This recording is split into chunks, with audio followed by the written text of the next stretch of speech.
Hi guys, it's Saturday and you're watching Project Excellent.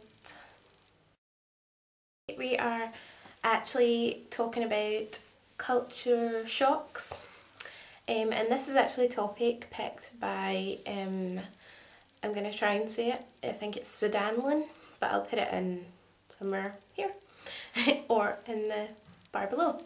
Okay, so culture shocks and cultural differences.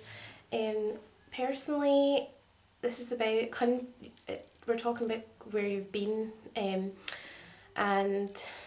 myself personally, I have been to England, Spain and Turkey. And it's funny because as the guys have been talking all over the week, and I can see the differences they've been talking about as well. Like if you went to the country in Scotland, you'd find that it's so much secure than actually in a busier town, and like you could, as Kirsten said, you could leave your door unlocked, leave your keys in your car, and no one would bother. And pretty much my town itself is probably a bit like that in certain areas. The area I'm in just now, you leave your doors unlocked, you could easily leave your car running while you went into the house for like 10 minutes, it'd be fine. Where I used to live, maybe not so much. Culture shocks, going abroad. Spain I was quite young, so I suppose I didn't really notice much of a difference, plus I stayed mainly in the hotel because I was so young, so I can't really give you my experience about there because I was too young to kind of notice.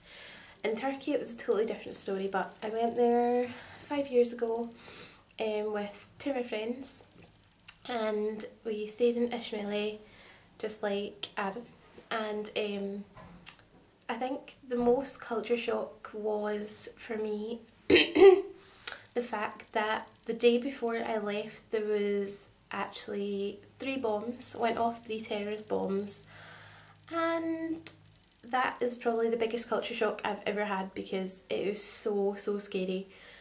And I did the stupid thing and not tell my parents because I didn't realise how big it actually was. And then I found out that it was on the news at home, and it was a big culture shock. I mean, no matter what we have here, I mean, and how bad things are in Britain, I've never come that close to like terrorists actions, and it was just a real big culture shock. But everywhere I've been has really been a big, like, it's been so cool going there. And in saying that there was bombs in Turkey doesn't mean that I won't go back there, because I know people who've went there and have had no bad experiences, so it doesn't really bother me to actually go back there. It was kind of off-putting to start off with, but everything turned out fine, and luckily I was okay. And so tell us about your cultural differences, cultural shocks you've had, and I will speak to you all next week. See you later. Bye guys.